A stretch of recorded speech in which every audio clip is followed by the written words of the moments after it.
I cannot believe it.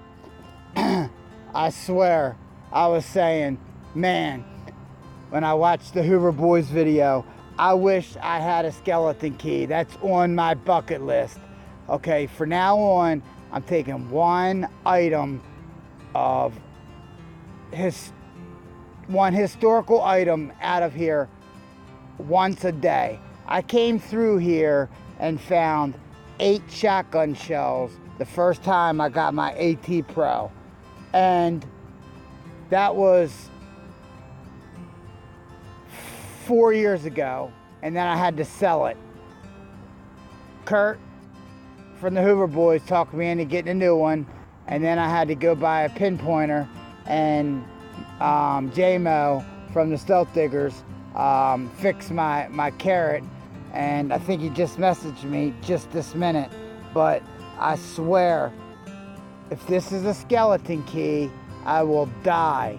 I'm taking pictures and I'm walking out of here. But I've been coming here every day because I found that flat button about maybe 20 feet away from here. So that means there was activity right in this area. This is where I found 8 old shotgun shells. UNC or UMC, something like that. Shotgun shells that were old. And I sat my brand new glasses down somewhere, and I could not find them.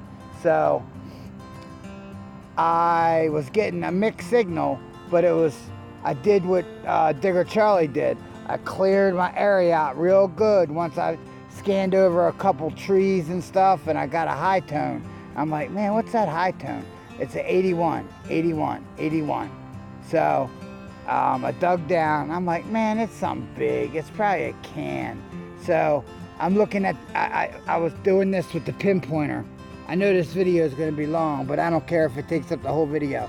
I was going like this with the pinpointer. I said, oh my God, look. This is how big it was when all the dirt was over it. And I'm like, from there to there, I'm like, oh man, it's probably just a piece of a can. First skeleton key ever, baby. Please be whole. Please be whole. Please be whole. Please be whole. Please be whole. Oh my God.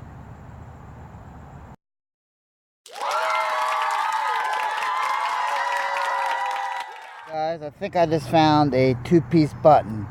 I'm going to look for the other half now, but I'm pretty sure that is the front side, and then the shank side would be on the other side. I haven't cleaned it to see what's on the front, but there's a little something right there stuck to it. I don't know what it is, but I have one signal over here. That might be the other over here. That might be the other piece. And then I had this signal over there. So over there, it was confusing me. So let me see if I can find the other piece. I'll get right back to you. All right. I just found something. It was ringing in the high 60s and 70s. It was going back and forth. It was giving me a weird signal. But I have no idea what it is. I don't know if it's a bracelet. It looks like a bunch of, it might be something from a horse, but I'm gonna look around. I don't see no end on it, but it just looks like a bunch of twisted. If anybody knows what this is, please let me know. It doesn't look like a necklace. It was ringing up in the 60s, close to 70. So that makes me think it's like brass or something. But it's not like chain weave. It looks like handmade. Hand forged, maybe? I'm in a spot where I'm finding old stuff. So this, when I saw this, I was thinking silver chain. But nope, not the color of it. Okay, on to the next find. Guys, I think I just found a relic. If I found a relic, I'm done. I said 1 relic a day out of this spot. I saw the rim of something. I don't know if it's a button. I don't know if it's a bottle cap, but it's thick. It reminds me of a fatty Indian head from how thick it is. But now that I'm looking at closer on the screen, nah, I can't tell there either. But, all right, let's do the honors.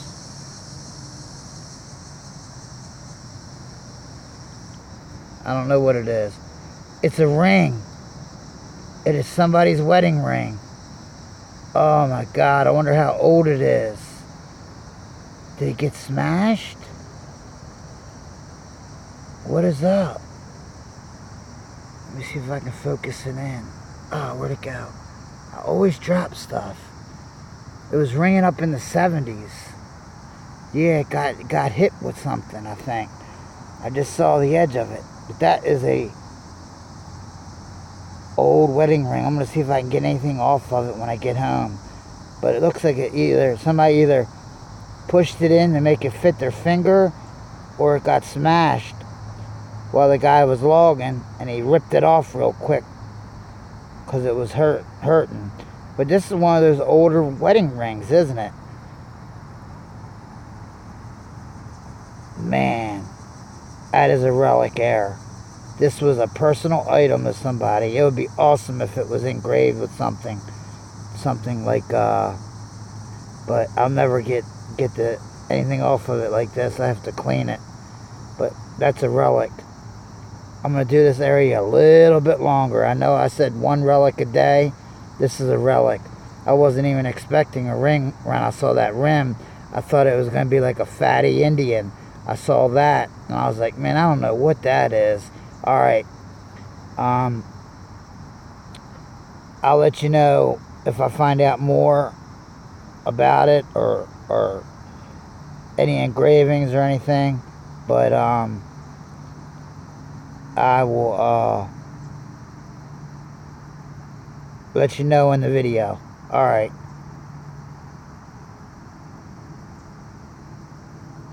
Baltimore Bottle Diggers out. Okay, I found another piece of the metal, brass.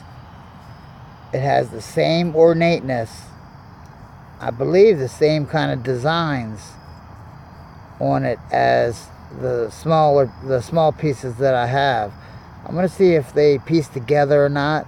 I'm close to the same area as where I found the other ones, so I'm curious if it was like a little chest or maybe some trimming around a box, you know, and the box just got shredded throughout the years.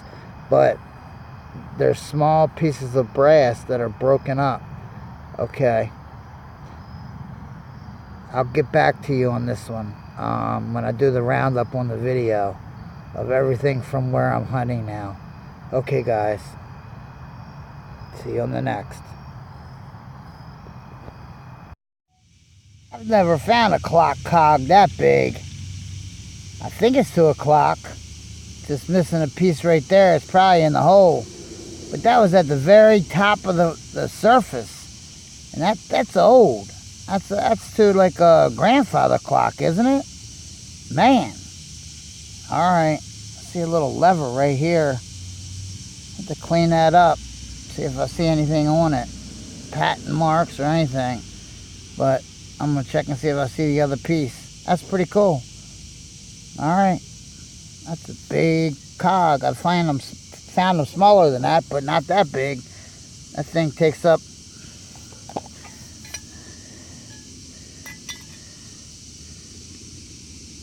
a good part of my shovel. And it was supposed to be an inch down, and it was reading brass, I think. Yeah, it was reading in the 60s, I think. 60s, 70s. No, that's right. It was blowing my ears out. It was like 77, 78. That's right. But it was right on top of the surface. So I thought maybe somebody dropped a ring or a penny or something. But yeah, I had to dig for that one. I'm going to see if the other piece is in there. That's a pretty cool find. Alright.